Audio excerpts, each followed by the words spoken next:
Hello, I'm Dylan, And I'm Keon. and this is Triple Play, that podcast where dead or alive, you're listening to us, because this time we watched Robocop. Written by Edward, oh god, here we go. I was waiting for this one. Newmeyer, and Michael Miner, and Frank Miller, and Waylon Green, I guess, is how you pronounce that, and Fred Decker. Directed by Paul Verhoeven, Irvin Kershner, and Fred Decker. And released in 1987, 1990, and 1993. Ed Newmeyer doesn't have, like, an IPA pronunciation guide on Wikipedia, so I guess they're just assuming it's pronounced like it's spelled. That's kind of weird. Yeah, well, I mean, not everyone has one. He's not even that big. Like, according to, I mean, if you're getting all your knowledge from Wikipedia, which is what I do in general, like, he's not even that, because his Wikipedia page is not as extensive as you might expect, you know? I mean, for someone who wrote all three installments in the Starship Troopers trilogy that we may or may not watch for this show at some point, you would expect it to be longer. Yeah. And it wasn't. A lot of his career, not a lot of his career, but he started his career not as, like, a writer, though. I think he was, like, well, he was I guess we'll get into this in a bit, but he was more like an executive or like a business person in the film industry. Yeah. Before he got his start on Robocop. Robocop that made and broke so many careers. But before we get into that, I haven't watched any of these before this podcast. No, neither have I. I mean, I'd always heard that Robocop was one of the, was just one of the best movies in general from many different people and many different sources. And many, was it? No. Well, many like high-minded, I don't know, many people who do like film studies and like go really deep into movies and stuff really enjoy Robocop and think it's one of the best ever made. Yeah, because I think the first Robocop is really clever in that it actually does very subtly, like not in your face, deal with a lot of themes of like capitalism and gentrification. Yeah. And deals with a lot of those in a way that's not immediately obvious, which makes it, I guess, a fun movie to analyze because you kind of feel like you're peeling back these layers and uncovering what's underneath, even though some of it is, kind of obvious, like the satire about the over commercialization about everything. That's pretty obvious, that one. Much of it is obvious, but there's stuff that is not. And there's also the stuff with the cyborg, stuff. So like, cyborg, I don't know what you'd call them, cyborg anthropologists, I guess, are really interested in, yeah, it's a real thing apparently, are very interested in this movie. Yeah, like the clash between man and machine is another big one. And I think that's also why a lot of people look at the trilogy and they say, well, the first one is like definitively the best, and that's because for the other two, they just kind of don't really deal with those themes as much as the first movie does. No, and we'll get into this obviously more at the end, but really the sort of world they built for the first one is, I feel, pretty disconnected from what we were shown in 2 and 3. I agree with that, and I have some theories and ideas on why that is, but like you said, we'll talk about that more a little bit at the end when we talk about how well these work as a trilogy. Yeah, because now we dive into, well, how they came about. It's a pretty interesting story. I mean, it's a pretty simple one, I'd say, but, it's not just, well, we wrote this script and we had this idea and we made it. There's a little more to it than that. Well, so apparently the idea for the movie was inspired by one of the posters for Blade Runner, the Right. Ridley Scott classic. Mm-hmm. Apparently, I think it was John Davis was the one who walked past the Blade Runner poster and was like, what if it was a man who was also a machine, who was also a cop? Was that Davis or was that actually Newmeyer? I don't know. Don't have the name of the person in my notes, so I believe it was Newmeyer because the script came before anything. Yeah, it's not one of those. It's not one of them. These modern movies that like like a few months into production, like, yeah, we don't really have a script, but I would be inclined to also say that it might have been um, Davison though, because even though he's not one of the writers, I do believe that he's one of the ones who came up with the stories, especially for the first and the second one. Like they were considering not moving forward with the second one without him, even though he on the first movie he was only an executive producer. I say only as if right, it's like a small role. right. Well, we should probably know this, so here we go. Yeah, Newmeyer was inspired by a poster for the 1982 science fiction film Blade Runner. Mm-hmm. Well, there you go. A lot of what I have for this episode comes from basically the holy grail of like RoboCop fans, I guess, which is what is it, RoboCopMovie.com, I think it is. It was Oh, RoboCop right, RoboCoparchive.com. RoboCop Archive. And, you know, to be fair, a lot of their things seem unsourced, which is why I didn't write down anything unless I sourced it from somewhere else first. But it is in general, I found to be a relatively reliable source. Yeah, and all these like older movie franchises have these sort of fan sites dedicated to them. You know, like Rocky or in some of the other ones we've watched. I guess just because those were the early days of the internet, you didn't have stuff like Wikipedia, and things were just more segmented. So you have these very like Indiana Jones has one too. I forget what it's called, but you have these very detailed fan sites that have all this information. That some of it's a little suspect, I think, but Yeah, but that's an interesting commentary on the reliability of the human word. And by the time this goes out, we'll have officially announced and probably maybe started our blog. So kind of weird that we're also jumping on this bandwagon. Now that I think about it, but kind of. I mean, I guess. But like I said, I pretty much didn't write anything down unless I read it in a second source as well. So I tried to restrict myself to things that were cross-referenced in multiple places. Yeah, good on you. I mean, I just wrote down whatever was on RoboCop Archive. Like, Well, it like I is. said, like doing that exercise, I realized that it is, in general, it seemed to be a pretty trustworthy site in terms of background information like that. So, Yeah, and for a site that was probably made in the 90s, like, it looks pretty good. I mean, I don't know if they updated the look, but it definitely has that, like, early 2000s look. But, like, for something that has that early 2000s look, it looks pretty good. Just design wise, I guess. yeah, it's not clunky. It's not overly laden with JavaScript like basically every goddamn website on the internet today. It's clean. It's modern. A plus, Yeah, I wouldn't call it guys. Gang. modern, but yeah, it's clean and it's fast because it's probably It's just all retro HTML. modern. It's retro modern. Yeah, it is probably just like all HTML and like which sounds like a nightmare behind the scenes for what it actually looks like. But Hey, who knows? oh, what happened next? Well, okay, so this is rumored.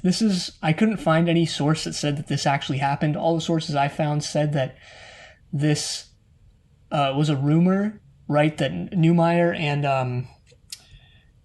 and who was the co-writer on this? Michael Michael Miner Miner. were stuck in an airport with a film executive from Orion, I guess, Yeah.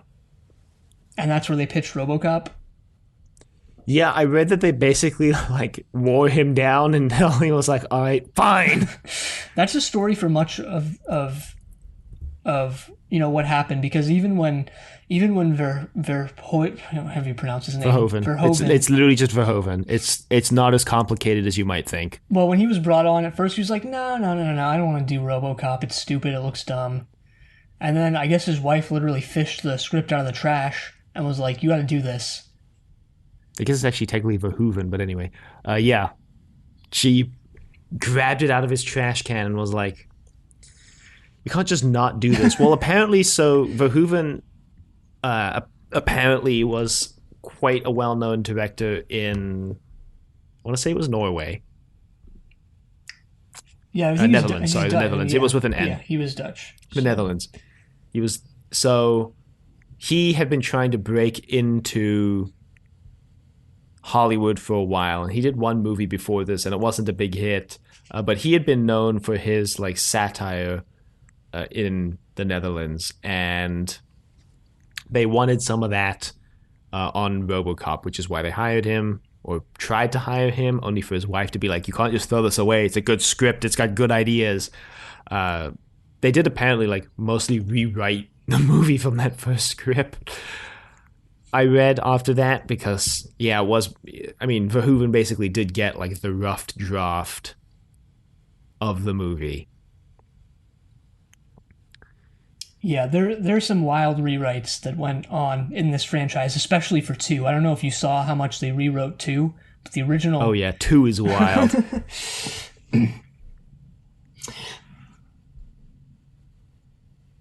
So they wanted someone, physically imposing somewhat to play RoboCop, and they considered Arnold Schwarzenegger, and Rutger Hauer, who was another big actor in that period, and they Booker realized Hauer, that I they were too think. buff. It's isn't Hauer How or is is it? it pronounced Hauer? I'm pretty sure it's spelled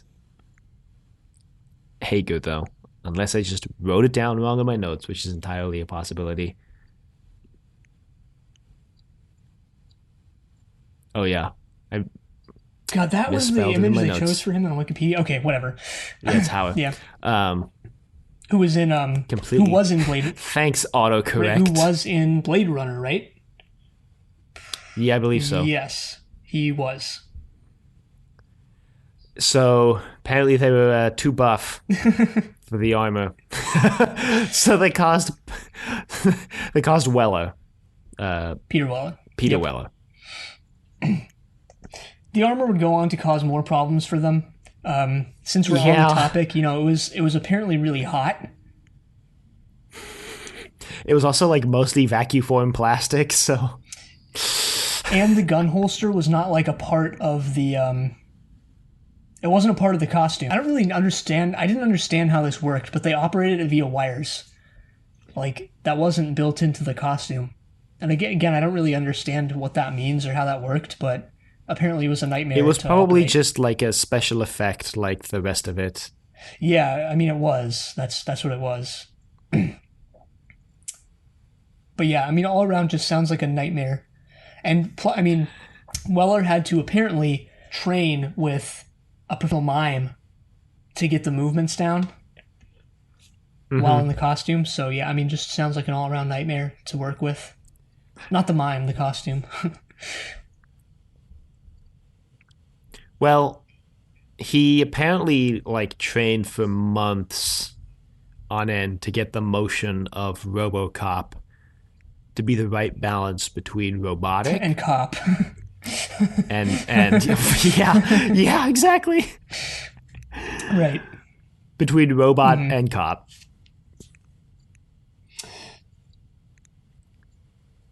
And I mean, I think it works. Like, um, not to jump the gun here, but like, I think having Weller works. He's a more. I mean, he's not like Schwarzenegger or any of those other people. He's more lanky. He's like, and he sort of at the beginning of the movie when he's still human, he has that sort of cocky attitude, and I don't know, he's just a different character than what you might expect from these movies, Hmm. especially if they were to cast someone like Schwarzenegger or whatever. Yeah, I mean, it definitely plays into the because there's that theme in the first movie. This like, well, anyone could be RoboCop. And we talked about this with Triple X, but this was very much like it could be any cop could be RoboCop, and you don't see a lot of cops running around looking like Arnold Schwarzenegger. All right, sure, there might be a few, but I don't see all of them looking like Arnold. The general cop archetype, body type, is a lot closer to Peter Weller. So apparently they wanted Stephanie Zimbalist, I think is how you say that, to be Anne Lewis. And this was a weird little like contractual thing. So what happened was there was a TV show called Remington Steele, which was like that was the reason why Pierce Brosnan got really big was because of Remington Steele. And so Remington Steele got canceled. NBC canceled it, and they were like, "All right, it's not doing hot. We're just gonna cancel it." And then what happened was people were like, "No, you can't cancel it. We like it." So after a year off, they were like, all right, fine, we'll bring Remington Steele back. And because of the contracts that Stephanie Zimbalist and Pierce Brosnan had signed, they had to come back to be in the next season, the only subsequent season they made of 6 episodes, I might add, because the contract said they had to, because the contract was like, if we decide to like uncancel it, you got to come back. And they were like, well, shoot. And that's the reason why The Living Daylights, the Timothy Dalton James Bond movie, is Timothy Dalton, because they wanted Pierce Brosnan, and he had to be like, sorry, I just got called back to work on Remington Steele again. But they made Pierce Brosnan James Bond in a later movie. So it all worked out in the end, except not for Stephanie Zimbalist, because what did she do after Remington Steele? I don't know. Yeah, again, so even with Lewis, not the first choice they had in mind, but, you know, I think it worked out. Especially in the first one, I think there's a lot of, you know, chemistry between Lewis and Peter Weller's character. Yeah, I agree. Murphy. Forgot his name for a second. Yeah. Everybody else calls me Murphy, but you can call me Robocop. Dun dun dun dun dun dun dun dun dun. So yeah, I mean, what the sense I got was that basically no one was their first choice except the bad guys. So Kurtwood Smith and Ronnie Cox were both cast against type as the bad guys. I think I read that Kurtwood Smith was known for being like heavily typecast as like the friendly dad or the friendly uncle or your friendly granddad, and so casting him as like the evil mob boss in the first RoboCop was like hard against type. So that I found interesting. Yeah, definitely. They got to filming, and then so they're on to filming, and Paul Verhoeven was like, I want just violence everywhere, like Muntus violence, like big bucks violence.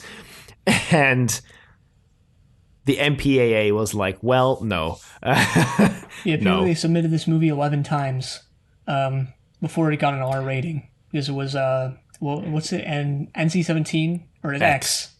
Right. It was X, which became the NC-17 rating, I believe, is what happened. So it got rated X 10 times. Or 11, whatever, and 10 or 11. 10 or 11. Paul Verhoeven said later that this was like a big mistake, that they had to keep recutting it to be R, because when he shot the movie, he wanted the violence to be like obviously over the top and like to be kind of a black comedy thing where it's like very obvious that it's not real. But because they had to cut so much of that to get it to be R-rated, it loses that aspect of being over the top. It still is over the top in many ways, but it loses some of that. And so actually by cutting it, they made it seem more realistic was kind of his thing. And he felt like that was a mistake, but was the only way to get the movie in front of a big enough audience. Right. And they eventually did release the uncut version. I believe that's the one. I mean, I watched these on Amazon, and I think you did too. I think that's the one they have on there, is the uncut version, because I was reading some of the descriptions of it and it seemed to line up with what I saw, at least. I think so. I don't know. I just know that the TV edit, which is the even more censored version, is on YouTube, like the YouTube one, because you can buy movies on YouTube and watch some movies free on YouTube with ads. The version on YouTube is the TV censored one, and all the comments were upset because they were like, wow, YouTube will censor just a little violence, but, you know, they can have naked yoga just streaming along the platform. And I was like, wait, what? And I was like, wow, apparently there really is just naked yoga just hanging out on YouTube. Wow. Okay. It reminds me of the opposite in... what was it on? Shoot, what TV show? There was a TV show. I think it was Hannibal, actually, where they show like the flayed corpse of a man, and the like TV censors were upset because you could see like the man's bare buttocks. So they like they edited it by just adding like some blood down the blood, like the crack of his buttocks, so you couldn't actually see the buttocks. And they were like, "Yep, good. It looks good to us." And I'm like, "What?" Just pile some dead bodies on top. So they censored it by adding more blood. It was like, really? And it worked. I would love to. So you know how like the movie ratings are written specifically for each movie, right? It's not like it's each one has its own little like one sentence description. And God, Yeah. I wonder what it is for RoboCop, like brief moments of cyborg violence or whatever.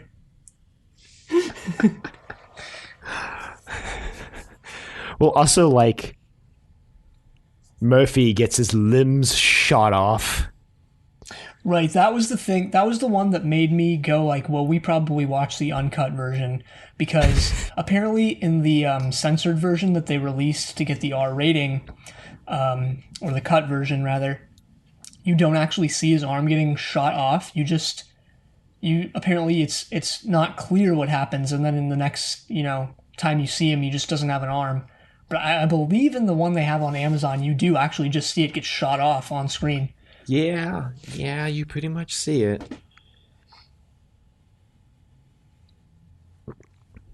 You pretty much see it. Hell yeah, Amazon. I guess the hero we needed all along. I don't know. What? Well, I mean, would you rather have watched the cut version or this version? Without seeing the uncut version, I don't know.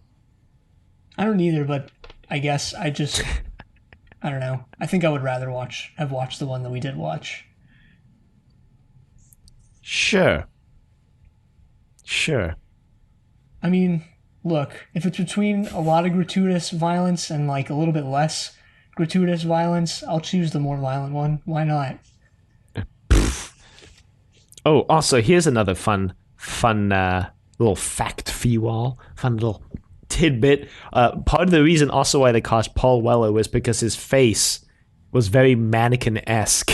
Yeah. Yeah, Peter Ball. So, yeah, I mean, he does have that very, like, distinctive, bottom half of his face. So even though, like, he's mostly covered up, it's like, yeah, that's him. And I thought for sure that, like, when they recast him in RoboCop 3, they were going to play it off and pretend it was still him or, like, not even address it and just have RoboCop wear the mask the entire time. But they don't. He takes it off in 3. They had a line originally that would have said that after the explosion, RoboCop needed extensive facial reconstruction, and that was going to explain why it wasn't Peter Weller. But then they decided to just cut that entirely. Yeah, weird. Anyway, they did all of this in Dallas. I think. Yeah, Dallas standing in for Detroit. Yeah. Verhoeven, I think, said it like Dallas has the most futuristic skyline in the world, which is. All right. I mean, Sure. yeah, like Tokyo exists, like New York exists. Well, we know how expensive it is to film in New York. Okay. And Tokyo, Toronto? like Tokyo is so iconic. Toronto? Toronto's pretty futuristic. LA? Yeah, LA is pretty futuristic too. In a London's pretty dystopian way. futuristic In a with that dystopian giant. way. Yeah, I mean that's what they were going for. Yeah. They hired Tippett Studios to do a lot of the special effects work. Phil Tippett, who was apparently a huge guy in stop motion animation, special effects. He was the guy who, when we did the Jurassic Park trilogy, I can't remember if we mentioned this, but I think we did, that originally they considered using stop motion animation for the dinosaurs, and they were going to hire Tippett Studios. Mm-hmm. And they made a test reel, and you can find it on YouTube if you want. And it's quite interesting. Phil Tippett, I was reading in an interview about Robocop 2, he was saying that basically, like, yeah, Jurassic Park basically killed the stop motion special effect scene for good, because they used practical effects for the close-up dinosaurs, and they really effectively used like CG in all the other scenes, and like CG is just cheaper and easier than stop motion. Yeah, I 100% remember that from like 5 years ago, where he went like that Jurassic Park was a movie where people figured out they could just do it without stop motion, and so they did from then on. Phil apparently harbors some guilt for not pushing harder to use stop motion in Jurassic Park. I guess he blames himself because after that, his studio basically floundered for work for a while and then had to close. Since Jurassic Park 1 came out just around the time Robocop 3 came out. Wow, really? Jurassic Park was that late, huh? Thought it was. It was 93, I Yeah, think. wow. Man, the book was like 87, I think, or even earlier, 86, 5 or 6 or something like that. Man. Yeah. And they, wow, okay. I mean, I've completely forgot about all of that. So they built a 7-foot tall Ed 209 robot to use in practical shots on set. It was 7 feet tall, apparently, mostly vacuum formed plastic as well. These people love their vacuum formed plastic. The weird thing about Ed 209 is Verhoeven said that he didn't want anything cutesy about Ed 209. He wanted to be a very imposing and industrial robot. And it's like, I don't know, there's something like adorable about it on screen, especially in 2 when it's like, it's trying to, it felt like falling over and, it's trying to get up and it can't. And like, I don't know, there's something endearing about that. Yeah, if you want to make someone feel empathy towards something, make it helpless, Yeah. is what I'm learning. Well, and also, I mean, like, just imagine, like, having a mini Ed 209 as, like, a pet and just having it wandering around, your house or your room or whatever. Yeah, in that like terrifying deep voice, which fun fact was apparently John Davison's voice. He provided the voice that they then edited in the computer for Ed 209. Right. But, I mean, like, imagine having one that's, like, not lethal and, I don't know. Be kind of nice. I guess there are things I would prefer before that. Ed 209 is not my first choice of pet, but sure. The stop motion animation process was trying to replicate or was an evolution of the dynamation process. And I don't know if we actually went into detail on what this was on the Jurassic Park episode, so I'll kind of explain it also for anyone who didn't listen to that episode. But basically the idea is that you have a projector that projects your film frame by frame onto a glass screen that is behind your model. And then you film the model in front of the glass screen, or you take individual frames of it because of stop motions. You take it frame by frame. And that's basically how you animate the stop motion over the regular footage. Yeah, gosh. It's very similar to how Charlie Chaplin did a lot of his stunts, except he had the glass screen in front of him acting, and the glass screen basically, or behind. Sometimes it was behind, and he would paint on the glass screen to fill in details that he couldn't create as a physical set. Weird. Yeah, I mean, wow. Just makes you. I mean, there's that like trick or scene where he's roller skating in a library and he like stops right at the edge before falling off what looks to be like a 5-story drop down the balcony. But then when you see it broken down, that like it's not even a drop, like it's just a railing and then it's just the floor and there's a glass screen in front of him roller skating with a painting on it that makes it look like after the railing is a like 5-story drop. Yeah, wow. Apparently the shot of Ed 209 murdering the executive was the hardest for them to do visual effects wise. Yeah, that was also one of the hardest for them to get past the ratings as well. It is, but I think it's an important moment because it's the first moment when you realize like, oh, that's what this movie's going to be. Like, that's how this movie's going to be. Because it's the first real overt display of violence, and it comes right before Murphy dies. Yeah. Yeah. And not even it's not even the violence either. It's partly the violence, but it's in my opinion mostly like the reaction to it. Like nobody cares. They're just like, oh shit, like just clean this up as quickly as Yeah. possible. Nobody's really phased by the death. They're just phased by like, oh man, the robot doesn't work. Yep. Paul Verhoeven talks about how that was one of the scenes that really was obviously a black comedy moment in the original cut because, that he has that line about, oh, call the ambulance when like clearly an ambulance isn't going to do anything for him. He's dead. Right. And that's supposed to be like that black comedy satire kind of thing going on there. So yeah, that's pretty much, I mean, that's RoboCop 1 in a nutshell. Yeah, RoboCop also has a has what I find. I looked this up because I find RoboCop's weapon to be terrifying because because it's an automatic pistol, and those exist, and they're absolutely terrifying. Yes. Apparently, they were going to make it a Desert Eagle, but it was too big, so they just made it. I think it's a fake gun that they like modified for the movie or something. But like, yeah, Yeah, I believe it's a fake gun. but yeah, I mean, automatic pistols are real, and yeah, again, they're absolutely terrifying. Like more so than like automatic, rifles, and because you can just pull one out of a bag. Well, that scene where like they're in the shooting range and you just hear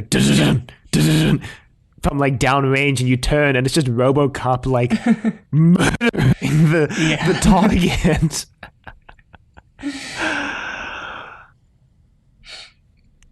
And everyone's like, "Oh shoot.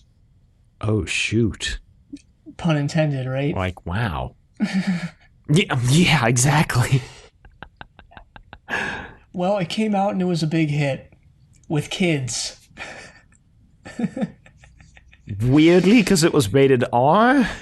Yeah, I mean, a lot of people bring kids to see R-rated movies, so Okay, that's like true. I That's didn't true. I didn't see any R-rated movies as a kid.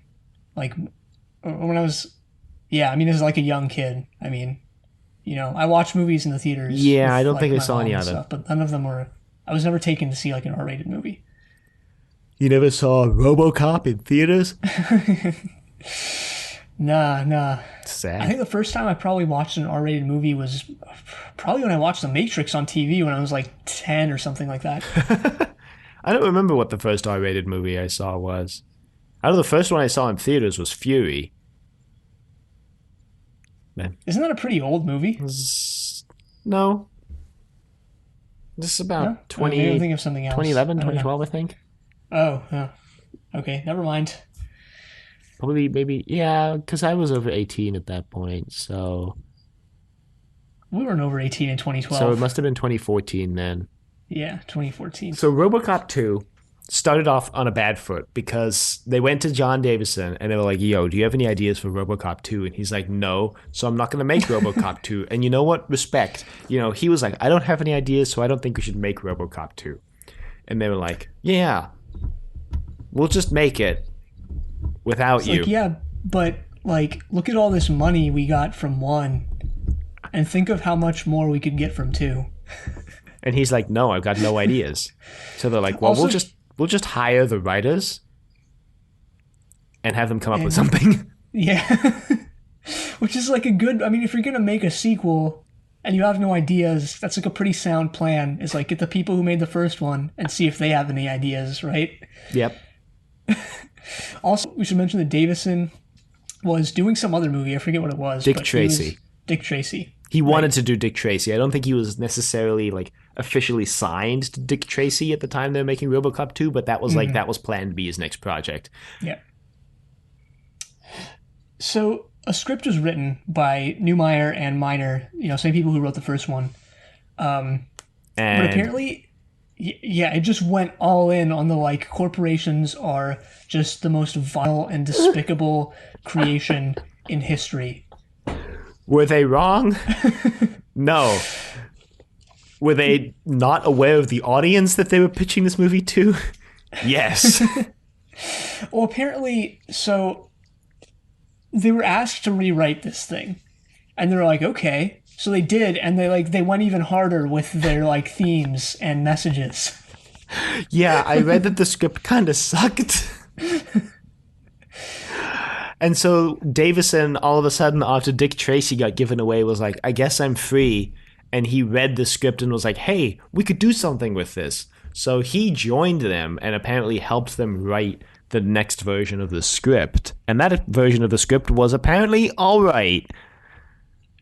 Heck Or yeah. it was going in the right direction. That is, until Ed Newmeyer and Mike Miner decided, yeah, we just want to go do something else. And they left. And until the people left to make RoboCop 2 were given like a year to make it. Yeah, so the studio basically came to John, Ed, and Mike and were like, look, you've got a year to make this movie. And Ed and Mike were like, well, that sucks because we're leaving. Sucks to be you guys. And then on top of that was that there was a WGA, Writers Guild of America, strike. And per the rules of the strike, Orion Studios were not allowed to hire a new writing duo to write the new script. Mm-hmm. Or at least they couldn't hire someone who had written for Hollywood before, I think it was. And that's part of how John Davison was able to finagle a deal where they were able to hire Frank Miller to write the screenplay. Frank Miller, comic book author. Right. And I believe he had written Batman comics before this, and I think he had been an advisor on some Batman movies. Or something like that. At this point. Yeah, I want to say he was an advisor for the Tim Burton movies that I just watched. Oh. But I don't know. Yeah. Those are the movies that would have come out around this time because Batman was 89 and Batman Returns was 92, so... Mm-hmm. Either way, at that time he was definitely more known as a comic book writer. And still is, I guess, even though he's returned to Hollywood at this point. But I think he's still mostly known as like a comic book writer and artist. I don't know if he's also an artist, but he's definitely a writer. He's an inker. He's an inker, okay. A penciler and an inker, yeah. But I don't think he's. So I mean, yeah. It's So it's interesting they hired Frank Miller because we didn't mention this, but Robocop, the first one, was heavily inspired by or influenced by comic books. Ed Newmeyer and Michael Miner both were inspired by comic books when creating the character of Robocop because they wanted it to be larger than life, a lot like these superheroes. Comic books are, superheroes are. Yep. And Frank Miller, when he comes on to the second movie, wants to really return the movie to those comic book roots. And so he very, very intentionally tries to make a movie that's like some of his darker comic book work. The Dark Knight Rises is his big famous comic book, not to be confused with the movie. That's the one that put him on the map basically, and that was the one that John Davison really liked and wanted him to kind of emulate in the script, and so he did. Yeah, kind of try to. Yeah, and I mean, as so many people have pointed out over the years, there's something kind of lost in translation between RoboCop 1 and 2. Probably because Verhoeven didn't come back to direct. Instead, they got Irvin Kershner, who directed Empire Strikes Back. And I don't know, I feel that like the comic book, I haven't really fully formulated my thoughts on this yet, to be perfectly honest, but like the comic book vibe kind of overtook the rest of the movie. Because RoboCop was this kind of like superhero comic book figure in the first one, but that wasn't like really, to me at least, that wasn't really what that movie was. If that makes sense. Like there was a lot more going on than just, what you'd kind of typically see in a Marvel movie from today or something. Whereas RoboCop 2 definitely RoboCop 2 actually kind of felt like, Marvel Cinematic Universe or something.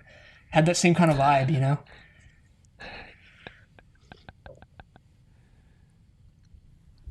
Yeah, well, the thing about bringing in Irvin Kershner was that originally it was supposed to be Tim Hunter, and Tim Hunter was attached to the project, and Davison mainly brought him in because he had directed a movie called River's Edge, which I've never seen, but that John Davison really liked. John Davison basically just assembling people whose content he Hmm. likes on RoboCop Yeah. 2. But he hires Tim Hunter, who's still working today, by the way, directing movies and television, to direct RoboCop 2. And part of the reason why Tim Hunter drops out is because of the locked in, like, you have a year to make this release Hmm. date. And Tim Hunter was just like, it's not enough time to like make the movie the way it should be made. So he left. And then they went. So John Davison apparently specifically called Irvin Kershner because Irvin Kershner was apparently known for being able to turn in a movie fast and on time and under budget. And so basically, what I read was that John Davison met with Irvin Kershner and was like, here's the script. And if you agree to do this, you would have to be on set next Monday. Yeah. Well. And Kershner said yes. He's like, yeah, I can do it. Turned out to be the last thing he ever directs. Yeah. Last movie. Yeah. Yeah. Before his death, 20 years later. But let's not forget that he also directed Sequest, an episode of Sequest. Yeah. Yeah. Yeah. Well, they decided to do this one in Houston because apparently Dallas didn't want to close down their streets for RoboCop 2. Yeah. Yeah. I read that. I was like, wow. So they did. And it worked? Question mark. Davison in later years would basically go on to say that the reason why RoboCop 2 kind of sucks, especially in comparison to RoboCop 1, was because they had no time. I mean, even he freely admits, like, we had no time to make the movie good, and that's why it sucks. Yeah, and apparently the public agreed because this one is not nearly as remembered and beloved as the first one, and it also like didn't really make that much money. I don't think it. I don't think it flopped, or well, yeah, it flopped, but I don't think it like. I don't think it cost more than it made. Let me just It look it up it right now. it it broke even, but it wasn't a smash. It Right. was a budget of about 25 to 30 million, box office return 45 Yeah. million. So not good. Compare that to the first movie, which was a budget of 13 million, box office 53.4 million. Approximately the same box office return, within 5 million, let's say, but double the budget, which is why it was a Right. disappointment. But they'd already planned a third one, so they went ahead with it. At least that's what I read. I don't remember where I got that, but yeah, apparently they had a third one already planned, or it was being I think ideated at so. least. I've still got some things about the second one I want to talk about before we move on to the Okay. third one.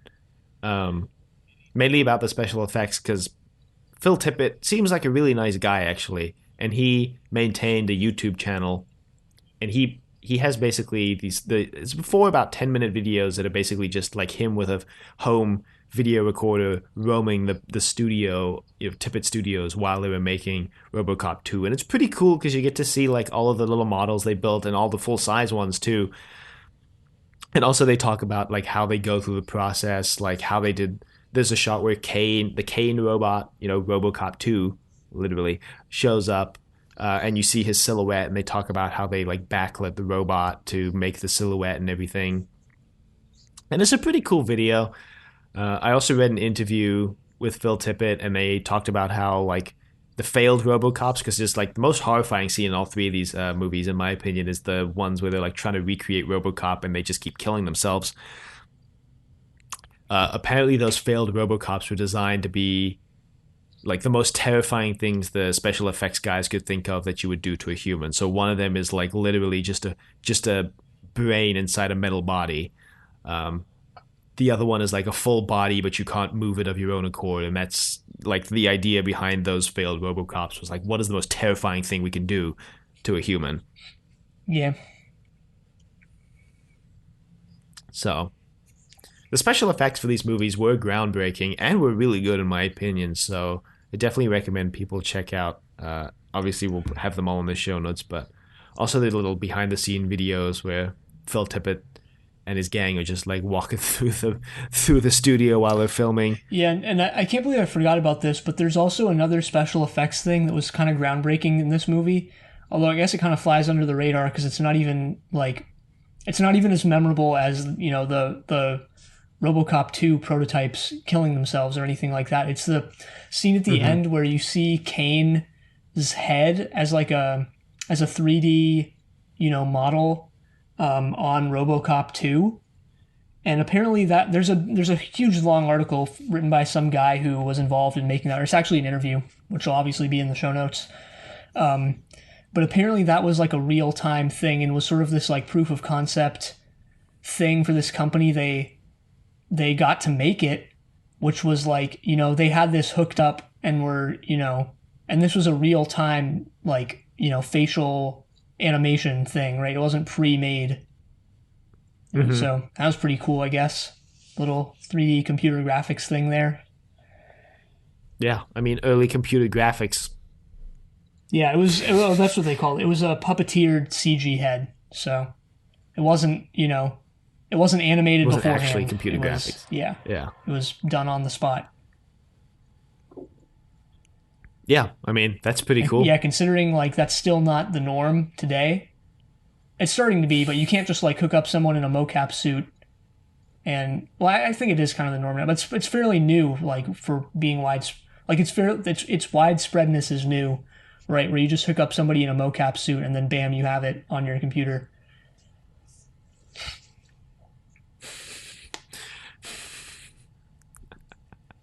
Magic, right?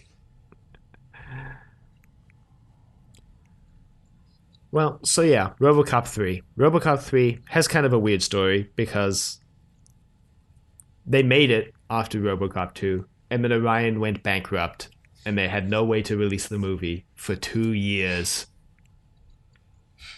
Yeah. Because Robocop 2 underperformed, they slashed the budget for Robocop 3. They chopped it into little bits and pieces. By which I mean they just basically made it like the budget of the first movie, but worse. Well, Peter Weller didn't return even though he wanted to. He wanted to, but apparently he had really campaigned to get a role in the David Cronenberg film Naked Lunch, and he like desperately wanted the role because he really liked the novel and he wanted to work with David Cronenberg. So when given the option between doing like a David Cronenberg original-ish IP and RoboCop 3, I don't blame him for picking Naked Lunch, in all honesty. Yeah, for sure. But who did? Especially since they rehired Miller to write the script again. Yeah, he did return, and this was like this is the point I think where Miller got kind of disillusioned with Hollywood, mostly because he didn't have full creative control of what he was doing. So he was like, "Man, I'm out." After this, he wasn't out; he was in. But then after this, he got out.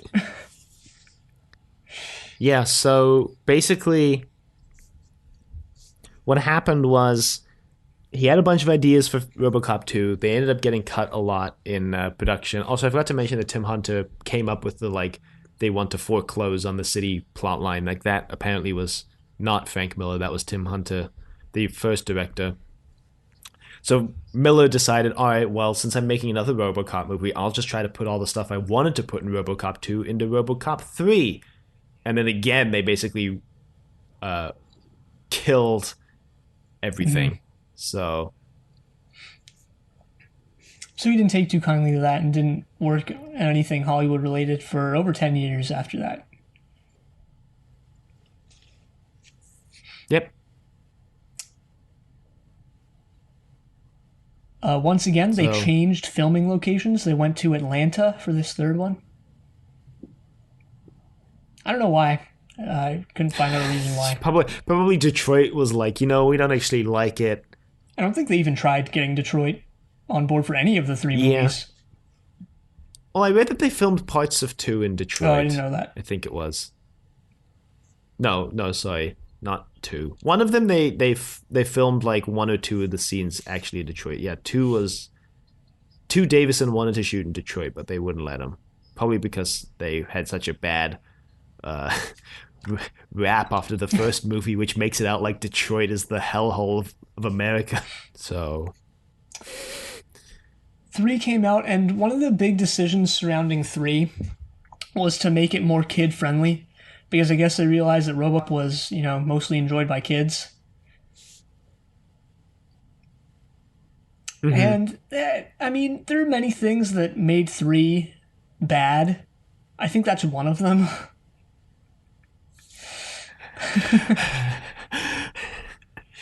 I mean, so Fred Decker has a very candid interview where he basically says, "Look, I know RoboCop 3 sucks." And he basically talks, he's like, "Look, I can also admit RoboCop 3 sucks because RoboCop 3 killed my career." Fred Decker apparently after RoboCop 3 was like unable to find a directing job in Hollywood for like multiple years. And he says, yeah, just it was bad. He also said like he was one of the ones who pushed for it to be PG-13 instead of R, but he said like in hindsight, you know what? I was wrong. That was the wrong decision and I didn't realize it at the time, but that was wrong. So, hindsight is 2020, right?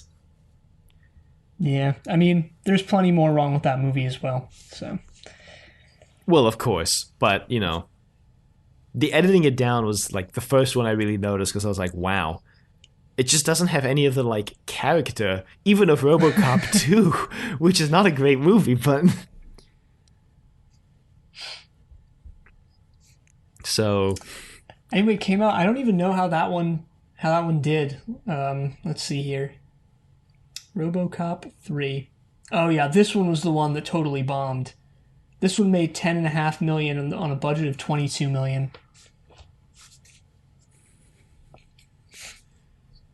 yeah, so a little bit more than the first RoboCop, still less than the second RoboCop. Uh, It didn't kill let's the see. RoboCop franchise though. I mean, you also have to imagine. Obviously, this movie did really badly and lost money, but like you also have to imagine how much they made on like the merchandise and all that stuff. Which I mean, obviously wasn't enough to justify another RoboCop for another 20 years, but still, they, they did make the So TV shows though, which I guess we'll get into. yeah, they've got the TV show. The career wasn't, the franchise wasn't dead, but Decker, in his extremely candid interview, talks about a couple other things. He says one of the reasons why RoboCop 3 failed was that the movie was, quote, very left wing at a time the country was very right wing, unquote. Yeah, but it wasn't even. I mean, Uh, like, yeah, it really wasn't.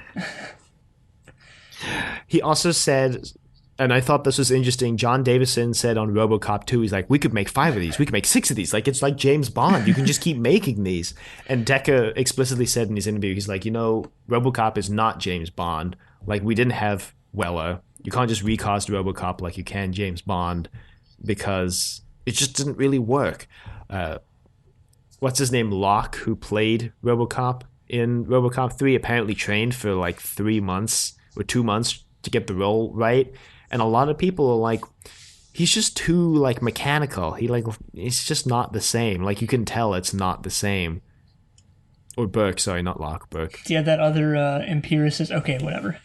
Oh, so Robert Burke, Bruce Locke was Otomo. He also trained for multiple months. I've got some of my notes here a little conflated. Burke trained for a couple months. Locke also trained for a couple months. Really confusing if their last names are so similar, but okay. Yeah, I mean, wow. Just what can you even say about all of this? What's interesting is again some special effects things. The final scene with Otomo, the one where there's the two Otomos and they like knock each other's heads off. There are no actors. Both of those Otomos are all mechanical, like robots, and they had to basically time it to knock the two heads off at the same time. But those are fully mechanical robots, Huh? human sized, full size. I thought that was interesting. Yeah, that's cool. And yeah, so that's I think actually like all of my notes for R3. Yeah, RC3. Oh, and part of the reason why Decker said the character's not James Bond is because when he was making the movie, he said he was very inspired by early James Bond, wanted to make it even more comic like in the way that he played it up for kids. And then like later on when he's like, you know what, he's not James Bond, and I recognize that now. Decker seems like a guy who spent a lot of time uh, reflecting on the failures of his directorial career. Not to say that his entire career is a failure. I'm just saying like he reflected on the failures Yeah. within. I mean, no, RoboCop really is nothing like James Bond. I mean, Yeah. like yeah, he's just not nothing like you just can't make unlimited RoboCop movies. It's and you can like after the first one, how could you even think that? Like the first one is not just a random adventure with RoboCop, right? It's his creation and sort of this I don't know. So I feel like for a character to be similar to James Bond, it really just has to be like the first one is like, yeah, RoboCop is this cop, and he's a robot, and he goes on these adventures, and they're all just like little mini episodes, but it's not that whatsoever. Yeah, I mean, I like one of the articles I found was like fun facts about RoboCop 3 or like interesting things about RoboCop 3, and it was like we can't even. One of the things was RoboCop barely does anything. They were like, we can't find many fun facts about this movie. RoboCop is a very inactive protagonist in his movies, you know. Well, in the first one, he's got like a character arc. In the second and the third one, he does it. He is very much of a. He's just kind of there to He's shoot just people there. when they need to be shot. Yeah. Yeah. And that's the thing. I mean, I guess we'll get into this. One of the main reasons why, this sort of trilogy doesn't really cohere is that, like, the first one is, like, probably more so than many of the trilogies we've watched, like, just its own thing. Like, it's done. After the first one, it's totally over. Like, the entire, like, the themes, the message, the characters, they're all just done after that movie. And then obviously it made a lot of money, so like and that's the pitfall of so many different trilogies and series is like the first one is really just its own it's the first one is a complete thing, and then like how do you extend that in a way that's satisfying and true to the original, and it's very hard to do.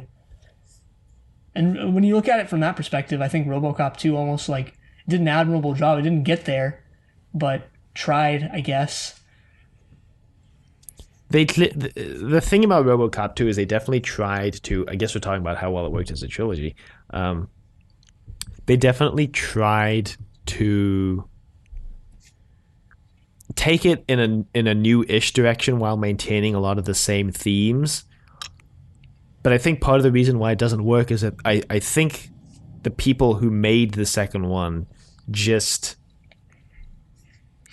didn't quite understand how, like, say, Verhoeven was going about it, going about the satire or the social commentary.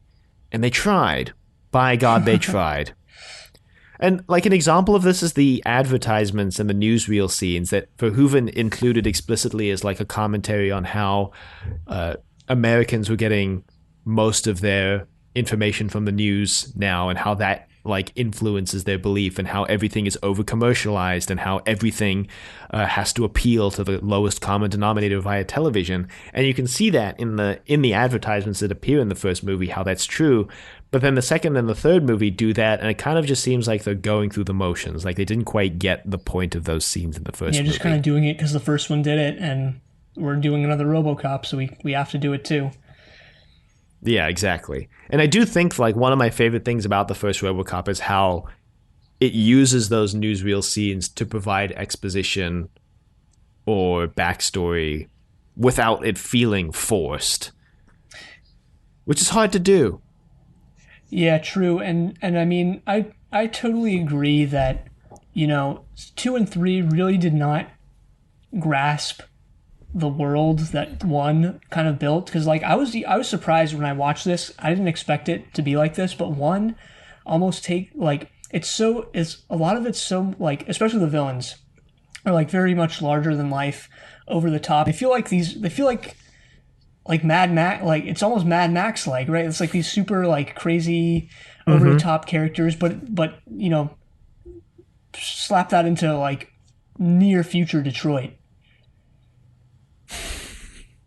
Yeah, it goes along with the old comedy adage that I used to hear, which is like what's funny usually, or the easiest way to make comedy, let's say, is to put an extraordinary character in an ordinary situation, or vice versa, put an ordinary character in an extraordinary situation. And this movie's very much like we have these extraordinary characters like Robocop, and the main villain of the movie, who's like laughably hilarious plan to take over Detroit is it's just so bonkers Right. in this very real portrayal of Detroit and like inner city America. Yeah, and even that, what what the first one does with that, I think is kind of fascinating.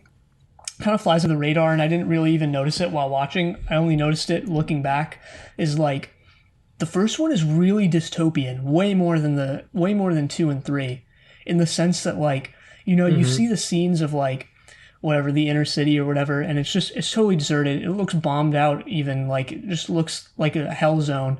But then you also have like when RoboCop goes home, which he does in the first one, he's going to the suburbs. So it's like I don't know. It feels like this sort of world trying to hang on to what it used to be when really it's like peel back the layers a little bit and you have this dystopia. And there's even the class aspect to that too, right? Like if you're making enough to live in the suburbs, you don't have to deal with this dystopian hell zone that the city has become. But if you don't, you do. And two and Mm-hmm. three just don't. I mean, even though two and three deal with like actual eviction, and the first one doesn't necessarily, like they just don't have that in my eyes. The first one also like the idea of Delta City in the first one is very much a commentary on like the gentrification of the whole thing, where they want to just bulldoze the apartments to build Right. more apartments just newer and nicer. and it's and it's RoboCop who is the epitome of the corporation corporatizing someone or something who puts a stop to that. Like they're defeated by their own creation, but there's a weird like satire commentary going on there, where the man whose body gets taken over by a new body defeats the plan to take over the apartment and living space with new apartment living space. Yeah. And the second and the third one, yeah, they just like the second and the third one also both have the same plot where like Omnicorp is trying to get the city to default on their debt. So that's a little weird. Yeah. And I don't know, just the way the second one goes about a lot of this is like one of the ways it is dystopian is that like it's a kid running the crime organization. And like yeah, that sucks and is Yeah. frightening and like is alarming and shouldn't happen, but at the same time just the way it's shown to you is almost it's I don't know. It's like I don't know. Again, I haven't fully formulated what I think. Well, I think part of it is like they still treat him as a kid. They're not trying to make any sort of commentary on it. Like everybody in the movie treats him as a kid, even when they're cutting open the guy. You know, a mob boss in a movie made today would watch the whole thing and perhaps even derive pleasure from it. But in the movie, even they still treat the kid, even though he runs the gang, like he's fragile and shouldn't see any of this, as if he hasn't caused worse than this by putting the drugs out on the street. So it feels like like it's not a fully formed idea because they can't stop treating him like he is a kid. Like they want to do something about this kid is running the gang with kids and adults, and the cycle that they live in and the cycle of violence and depravity that they live in. But they don't quite get there because they can never stop treating him like he's a kid still, which he is. But Yeah, yeah. Overall, I'd say they work pretty badly as a trilogy. Yeah, they do work pretty badly as a trilogy, actually. Second and the third, I mean, yeah, the second and the third one just don't hold up to the first one. Can't believe I'm saying that the first RoboCop is. I mean, it's actually a pretty good movie. Like, I would rewatch the first RoboCop. Unironically, I would Yeah, rewatch the first I RoboCop. would as well. Wouldn't rewatch the other two. No, no. Speaking about the expanded universe, which I suspect we'll talk about in a second, unless there's anything else you want to say about No. the. Apparently, the RoboCop 3 video game was actually quite groundbreaking Oh, God. for a couple reasons. It's one of the first video games in first person to have scenes slash shots slash levels in first person. It also is really apparently interesting. It's apparently a very, very interesting game because it's got 5 missions and there's 2 different game modes. And let me just make sure I get this right. There's arcade action, which allows you to just play the 5, missions or whatever, just in any order, however you want. And then there's one called Movie Adventure, where you have the same 5 missions that you can play in any order, but the outcome of your mission will affect the other missions. And it's apparently just a very interesting video game, like as far as video games go. Huh. Yeah, I mean, that's cool. Movie sucks, but apparently the video game did some cool stuff. I also forgot to mention the music. Like, they didn't bring back the composer of the first movie, whose name is in my notes somewhere. Basil, didn't look up how to pronounce his last name. Polidorus. He's also Dutch. And a lot of people really like his score for the first movie. There's been like multiple analyses of his score for the first movie and how it's kind of on this cusp of when Hollywood composers were starting to use more synths and synthetic instruments in their scores as opposed to being fully orchestrated, and how his score for the first RoboCop straddles the two kind of eras of Hollywood composing, so to speak. Mm-hmm. And then they didn't bring him back for the second one. And I think I read that the part of the reason why they brought him back for the third one was because the guy who composed for the second one didn't like reuse the like RoboCop theme everyone knew in the second one, and that they thought that, well, maybe that's like part of why people didn't see it. I don't know, but he came back for the third one. Apparently, it is in the second one. It just comes at the end of the credits. Wow! The end of the, however long the credits are, 5 or 10 minutes. The only person who's going to watch the entirety of the credits is you. I didn't even do that for these. I was like, man, RoboCop is not even worth watching the credits for. I did for the first one, and then the second two, I was just like, nope, not doing it.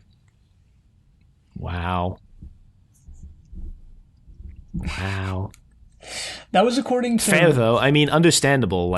Yeah, this is according to RoboCop Archive, though, so yeah, just throwing that out there. I think that's all I have. That's pretty much all I've got, too. I believe. I don't think we have any emails to read. No. So with that, if you'd like to email us, if you would like to email us, you could reach us at thedoctor@decadvegetable.com. Questions, comments, concerns, angry rants, love letters, your thoughts on RoboCop. You can find us on YouTube at Decade of Vegetable. You can find us on pretty much any podcasting platform at Triple Play, a movie trilogy podcast. Be sure to leave a rating if you like the show. Check us out on Facebook, Trust Your Doctor. Like us on Facebook. Also check us out on Twitter at TYD Podcast and follow us on Twitter. And next time we're going to be watching the Kotze trilogy. But until then, the end.